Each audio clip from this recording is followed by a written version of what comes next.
কলকাতা এক শহর যেখানে ইতিহাস, সংস্কৃতি আর রহস্য মিশে গেছে এক অদ্ভুত মায়াজালে। দিনের আলোয় প্রাণবন্ত শহর, কিন্তু রাত নামলেই কিছু বাড়ি ও স্থান হয়ে ওঠে আতঙ্কের উৎস। আজ আমরা নিয়ে এসেছি এমনই ৫টি ভৌতিক বাড়ি ও স্থানের গল্প যা ঘিরে রয়েছে অলৌকিক অভিজ্ঞতা, অজানা কান্না আর রহস্যের আবরণ। আপনারা দেখছেন এনরিচ ইয়োরসেলফ, যা নিজেকে সমৃদ্ধ করতে সাহায্য করে। ১. National library, Alipur.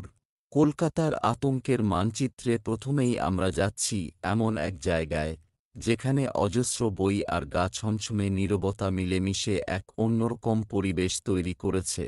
১৮৩৬ সালে স্থাপিত এই গ্রন্থাগার একসময় ছিল ব্রিটিশ গভর্নর জেনারেলদের বাসভবন বেলডেভিয়ার হাউস, পরে এটি জাতীয় গ্রন্থাগারে রূপান্তরিত হয়েছে।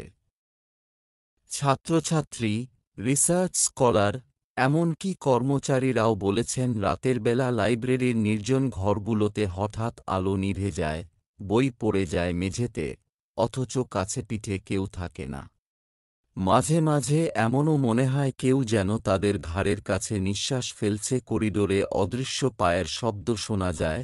এই বাড়ির সবচেয়ে প্রাচীন এবং ভয়ানক আত্মার নাম ওয়ারেন হেস্টিংস। হ্যাঁ, সেই ব্রিটিশ গভর্নর জেনারেল।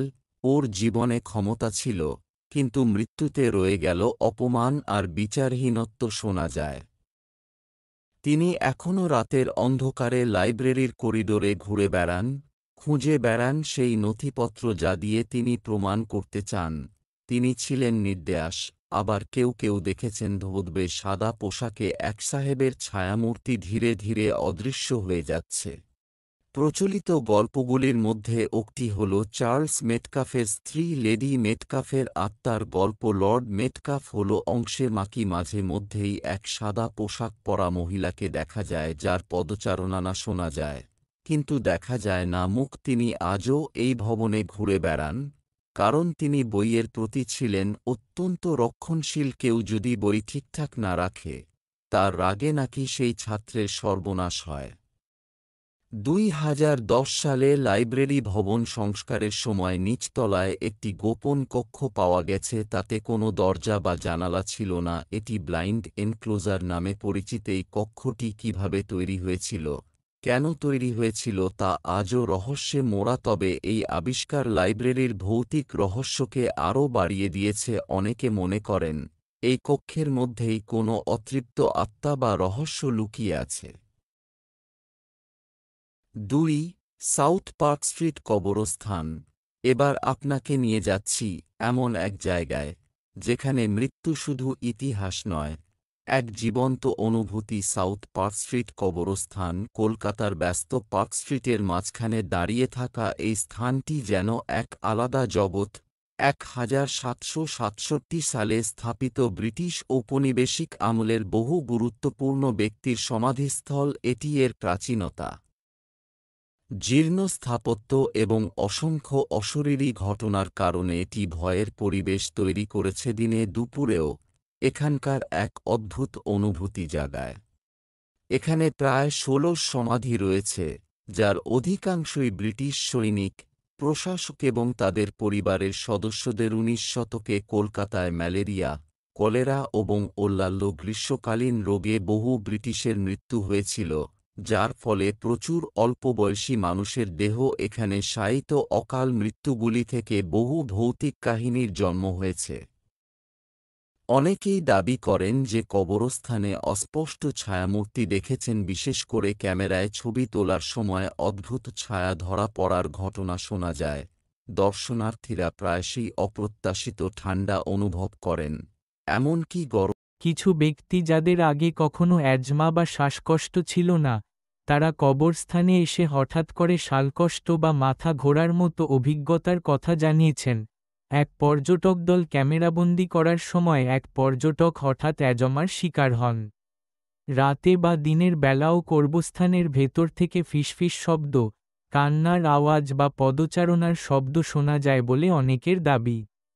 এখানে একটি পিরামিডের মতো সমাধি আছে যাকে রক্তক্ষরণকারী সমাধি বলা হয়। কথিত আছে যে বর্ষাকালে এই সমাধি থেকে রক্তের মতো তরল নিঃসৃত হয়। এটি একটি ডেনিসন পরিবারের সমাধি।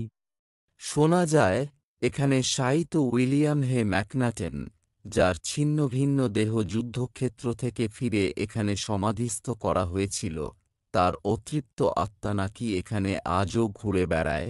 এছাড়াও এক ব্রিটিশ অফিসারের স্ত্রীর আত্মা, যিনি স্বামীর যুদ্ধক্ষেত্রে নিহত হওয়ার শেকে মারা গিয়েছিলেন, তাকে নাকি রাতে কবরস্থানে ঘুরতে দেখা যায়। সত্যজিৎ রায়ের গোরস্থানে সাবধান গল্পটির প্রেক্ষাপট এই কবরস্থানের ভৌতিক ব্যষ্টি মিডিয়ায় বারবার উঠে আসায় এর রহস্যময়তা আরও বেড়েছে। ৩. Hastings house.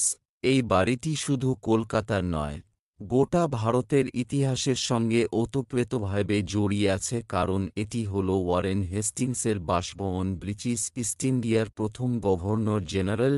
এটি বর্তমানে কলকাতা বিশ্ববিদ্যালয়ের একটি মহিলা শিক্ষা প্রতিষ্ঠান। হেস্টিংস হাউসের মূল ভূতের গল্পটি ওয়ারেন হেস্টিংসের আত্মাকে নিয়ে প্রচলিত আছে যে তিনি তাঁর ইমপিচমেন্ট সংক্রান্ত কিছু কাগজপত্র বা ব্ল্যাক বক্সের খোঁজে ঘোড়ায় চড়ে এই বাড়িতে ফিরে আসেন। ছাত্রছাত্রীরা নাকি মাঝে মাঝে সাদা ঘোড়ায় চড়ে আসা এক ইংরেজকে দেখতে পান। অনেক ছাত্রী বলেন তারা রাতের বেলায় শুনেছেন পায়ের শব্দ, দরজা খোলা বন্ধ হওয়ার আওয়াজ, আর হঠাৎ আলো জ্বলে ওঠা ও নিভে যাওয়া। একাধিক ছাত্রী দাবি করেছেন রাত্রিবেলা হঠাৎ কেউ যেন তাদের পেছন পেছন হাঁটে, অথচ ঘুরে দেখেন কেউ আশেপাশে নেই।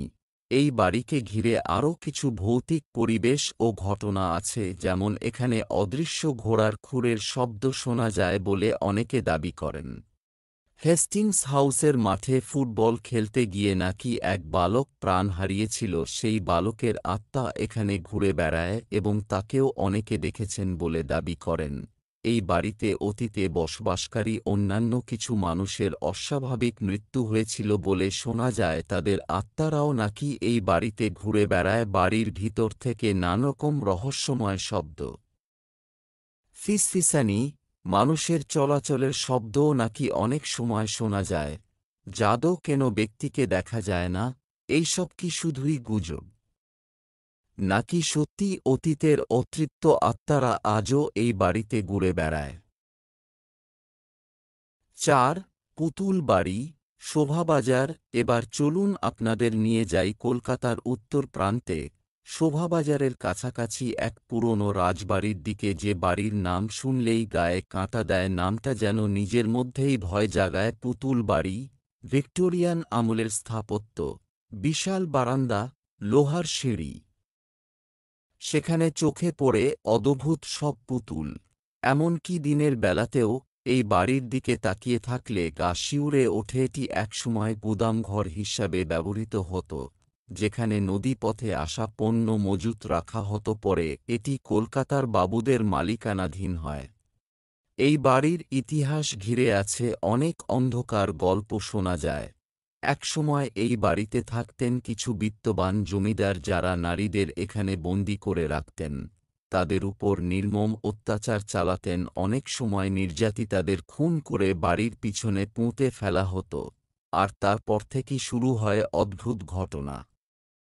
অনেকেই বলেন সেই নির্যাতিতাদের আত্মা আজও ঘুরে বেড়ায় এই বাড়িতে। রাতের বেলা জানালার ফাঁকে দেখা যায় সাদা শাড়ি পরা এক মহিলার ছায়া। আবার কারো কারো কানে আসে কান্নার শব্দ, হাসির আওয়াজ, নূপুরের ঝংকার। পাশের বাড়ির লোকজন দাবি করেছেন রাতে ঘুমোতে গেলে পাশের বাড়ি থেকে টুং টাং শব্দ, পায়ের আওয়াজ, এমনকি হাসিও শোনা যায়। কিন্তু সবচেয়ে ভয়ঙ্কর অভিজ্ঞতা সেই কজন মানুষের কাছ থেকে, যারা সাহস করে বাড়ির ভিতরে ঢুকেছেন। কেউ ভিতরে গিয়ে অজ্ঞান হয়ে পড়েন, কেউ আবার রাতভর আতঙ্কে কাঁপেন। বাড়ির দোতলা ও ছাদ জুড়ে রয়েছে নানা ধরনের পাথরের পুতুলের মূর্তি। এদের মধ্যে অনেকের মাথা, হাত বা কান ভাঙা। এই জরাজীর্ণ পুতুলগুলি এবং বাড়ির রহস্য আরও বাড়িয়ে তুলেছে। অনেকে মনে করেন এই পুতুলগুলিতে অতৃপ্ত আত্মারা বাস করে। আজ এই বাড়ির ভিতরে ঢোকা নিষিদ্ধ। বাইরের মানুষ শুধুমাত্র রাস্তায় দাঁড়িয়ে দেখতে পারেন। সেই ধ্বংসপ্রাপ্ত ভবন, আর কল্পনা করতে পারেন কে যেন জানালার ফাঁকে চুপ করে তাকিয়ে আছে। এই বাড়িটি নিয়ে বহু গল্প, সিনেমা ও ডকুমেন্টারি তৈরি হয়েছে যা এর ভৌতিক খ্যাতিকে আরও ছড়িয়ে দিয়েছে। যদিও ভূত দেখা গেছে এমন প্রত্যক্ষ প্রমাণ নেই, তবুও বছরের পর বছর ধরে লোকমুখে প্রচলিত এই গা ছমছমে গল্পগুলির পুতুল বাড়িটিকে কলকাতার এক অন্যতম ভৌতিক স্থানে পরিণত করেছে। ৫. Writers Building. কলকাতার ঠিক মাঝখানে দাঁড়িয়ে থাকা এক বিশাল লাল দালান রাইটার্স বিল্ডিং, এখানে রাতে যেন পাল্টে যায় এক বিভীষিকাময় রহস্যময় জায়গায়। রাইটার্স বিল্ডিং কি শুধুই ইতিহাসের স্মারক, নাকি এর দেওয়ালের মধ্যে বন্দি কিছু অশরীরী আত্ম? 1777 সালে ব্রিটিশ ইস্ট ইন্ডিয়া কোম্পানি এই বিল্ডিং তৈরি করে তাদের রাইটার বা কেরানিদের থাকার জন্য। পরবর্তীকালে এটি হয়ে ওঠে শাসনের কেন্দ্র। এই ভবনের ভেতর ঘটে গেছে অনেক ঐতিহাসিক ঘটনা। সবচেয়ে উল্লেখযোগ্য 1930 সালের সেই দিন, যেদিন বিপ্লবী Binoy Badal Dinesh British officer colonel সিম্পসনকে গুলি করে হত্যা করেন। সে ঘর আজও তালা বন্ধ আর বহু কর্মচারী বসেন। ওখান থেকেই শুরু হয় ভয়। রাইটার্স বিল্ডিংয়ে যারা বহুকাল ধরে রাত্রিকালীন প্রহরায় ছিলেন, তারা জানিয়েছেন কিছু অস্বাভাবিক অভিজ্ঞতার কথা। মাঝরাতে শোনা যায় করিডোরের মধ্যে হেঁটে যাওয়ার আওয়াজ, অথচ সে সময় পুরো ভবন ফাঁকা থাকে। হঠাৎ করে খোলা ও বন্ধ হয়ে যায় দরজা, চলছে টাইপরাইটার, অথচ সেখানে কেউ বসে নেই। অনেকেই দেখেছেন সাদা পোশাকে একজন ইংরেজ অফিসার ধীরে ধীরে হেঁটে চলেছেন করিডোর দিয়ে, কিন্তু তার পা মাটিতে পড়ছে না, আর কিছুক্ষণ পরে সে মিলিয়ে যায় দেওয়ালের মধ্যে। শুধু তাই নয়, সিম্পসনের মৃত্যুর ঘর নিয়ে রয়েছে সবচেয়ে বেশি আতঙ্ক। অনেক কর্মচারী জানিয়েছেন যখনই সেই ঘরের আশপাশে যান, তখন যেন হঠাৎ শরীর ঠান্ডা হয়ে যায়, বুক ধড়ফড় করে। একবার এক অফিস কর্মচারী অসুস্থ হয়ে পড়েন, জানিয়েছিলেন কারও ভারী নিঃশ্বাস যেন ঠিক ঘাড়ের কাছে এসে পড়ে, কিন্তু পিছন ফিরে ঘুরে। কেউ বলেন এসব নিছক কল্পনা, পুরনো অফিস আর ইতিহাস নিয়ে রং মেশানো গল্প, কিন্তু যারা নিজের চোখে দেখেছেন, নিজেরই কানে শুনেছেন, তাদের কাছে রাইটার্স বিল্ডিং শুধুই এক সরকারি অফিস নয়, ওটা ভয়ঙ্কর অভিজ্ঞতার জায়গা। তাই তো সন্ধ্যা নামলে বহু কর্মচারী ওই ভবনে একা থাকতে চান না। আপনার কি মনে হয়, সতী ভূতের অস্তিত্ব রয়েছে কলকাতার এই স্থানগুলোতে, নাকি সবই শুধুই গল্প? কমেন্টে জানান। আর এমন রহস্য জানতে আমাদের সঙ্গে থাকুন, সাবস্ক্রাইব করুন, কারণ আমরা খুঁজে আনব একের পর এক অধ্যায়।